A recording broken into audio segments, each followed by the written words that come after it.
राधे राधे। क्या आप जानते हैं, एक ऐसा व्रत जो सिर्फ आपके जीवन से पापों को ही नहीं मिटाता बल्कि स्वर्ग के द्वार भी खोल सकता है। जिस व्रत से एक श्रापित गंधर्व को फिर से उसका दिव्य रूप लौटा दिया, उस व्रत का नाम है कामदा एकादशी।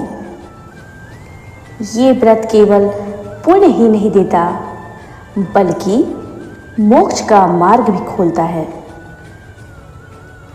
लेकिन इससे पहले जान लेते हैं इसके पीछे क्या विशेष होता है, ताकि आप पूरी तैयारी से इसका पालन करें। कामदा एकादशी से एक दिन पहले यानी दशमी की रात सात्विक भोजन लेना चाहिए और एक ही समय हो सके तो भोजन करें।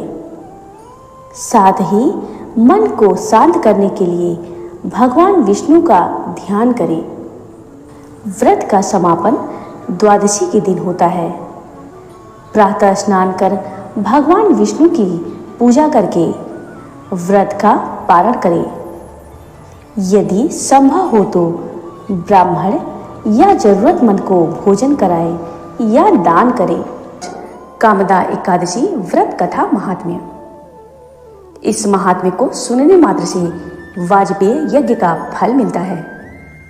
कामदा एकादशी ब्रह्म हत्या आदि पापों तथा पिशाचत्व आदि दोषों का भी नाश करने वाली है।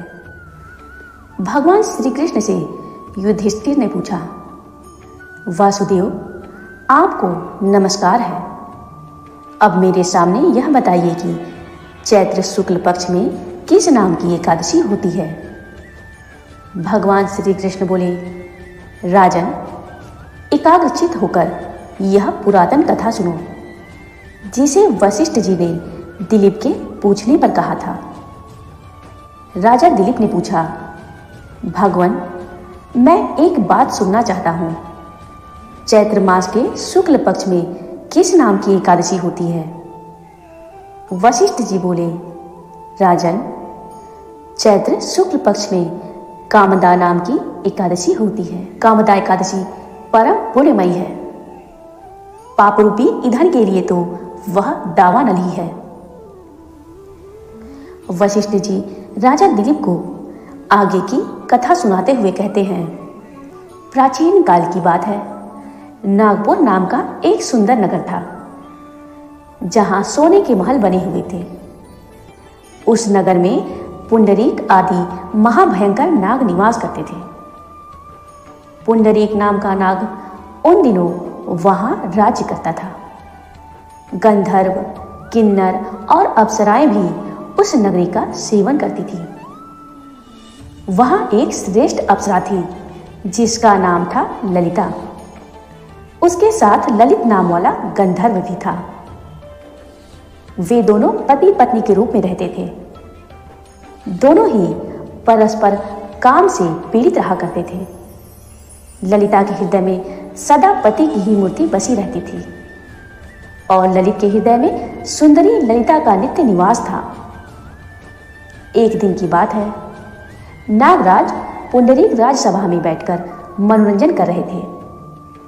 उस समय ललित का गान हो रहा था, किंतु उसके साथ उसकी प्यारी ललिता नहीं थी। गाते गाते उसे ललिता का स्मरण हो आया, अतः उसके पैरों की गति रुक गई और जीभ लड़खड़ाने लगी। नागों में श्रेष्ठ करकोटक को ललित के मन का संताप ज्ञात हो गया, अतः उसने राजा पुंडरीक को उसके पैरों की गति रुकने एवं गान में त्रुटि होने की बात बता दी। करकोटक की बात सुनकर नागराज पुंडरीक की आंखें क्रोध से लाल हो गई। उसने गाते हुए कामातुर ललित को शाप दिया, दुर्बुद्धे, तुम मेरे सामने गान करते समय भी पत्नी के वशीभूत हो गया, इसलिए राक्षस हो जा। महाराज पुंडरीक के इतना कहते ही वह गंधर्व राक्षस हो गया। भयंकर मुख, विकराल आंखें और देखने मात्र से भय उपजाने वाला रूप। ऐसा राक्षस होकर वह कर्म का फल भोगने लगा। ललिता अपने पति की विकराल आकृति देखकर मन ही मन बहुत चिंतित हुई। भारी दुख से कष्ट पाने लगी। सोचने लगी, कहाँ जाऊं, क्या करूं? मेरे पति पाप से कष्ट पा रहे हैं। वह रोती हुई घने जंगलों में पति के पीछे पीछे घूमने लगी। वन में उसे एक सुंदर आश्रम दिखाई दिया, जहां एक शांत मुनि बैठे हुए थे। उनका किसी भी प्राणी के साथ वैर विरोध नहीं था। ललिता शीघ्रता के साथ वहां गई और मुनि को प्रणाम करके उनके सामने खड़ी हुई। मुनि बड़े दयालु थे। उस दुखनी को देखकर वे इस प्रकार बोले, सुबह, तुम कौन हो? कहां से आई हो? मेरे सामने सब सच सच बताओ। ललिता ने कहा, महामुनि, वीर धनवा नाम वाले एक गंधर्व हैं। मैं उन्हीं महात्मा की पुत्री हूं। मेरा नाम ललिता है। मेरे स्वामी अपने पाप दोष के कारण राक्षस हो गए हैं। उनकी यह अवस्था देखकर मुझे चैन नहीं है। ब्राह्मण, इस समय मेरा जो कर्तव्य हो वह बताइए। विप्रवर, जिस पुण्य के द्वारा मेरे पति राक्षस भाव से छुटकारा पा जाए उसका उपदेश कीजिए। ऋषि बोले, भद्रे, इस समय चैत्र मास के शुक्ल पक्ष की कामदा नामक एकादशी तिथि है, जो सब पापों को हरने वाली है और उत्तम है। तुम उसी का विधि पूर्वक व्रत करो और इस व्रत का जो पुण्य हो उसे अपने स्वामी को दे डालो।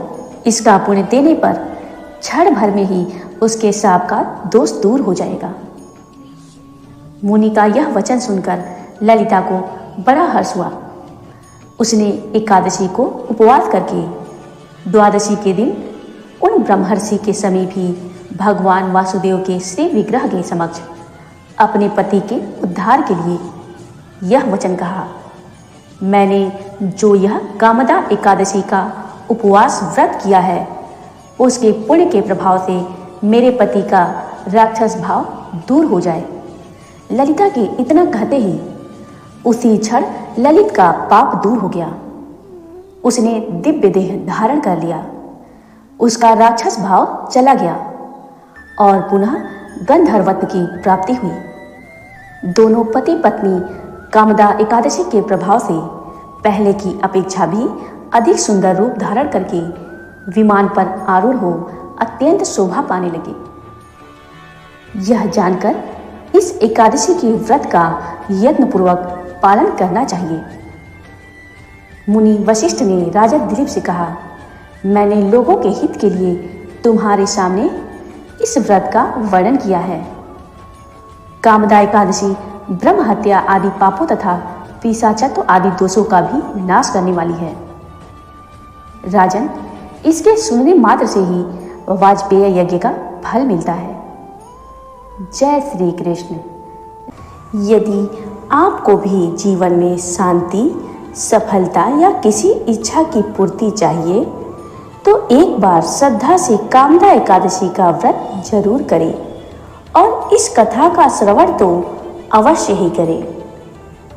दोस्तों, कामदा एकादशी कोई आम व्रत नहीं है। ये विश्वास, प्रेम और भक्ति की शक्ति का प्रमाण है। अगर आपके मन में कोई सच्ची कामना है तो इस व्रत को जरूर अपनाएं। क्या आपने कभी कामदा एकादशी का व्रत किया है या इस कथा ने आपको भावुक कर दिया? नीचे कमेंट जरूर करें और इस वीडियो को अपने दोस्तों और परिवार के साथ शेयर करें। हो सकता है किसी और की जिंदगी भी बदल जाए। ऐसे ही और आध्यात्मिक वीडियो देखने के लिए चैनल को सब्सक्राइब करें और बेल आइकन को दबाना न भूलें। जय श्री कृष्ण। जय श्री कृष्ण।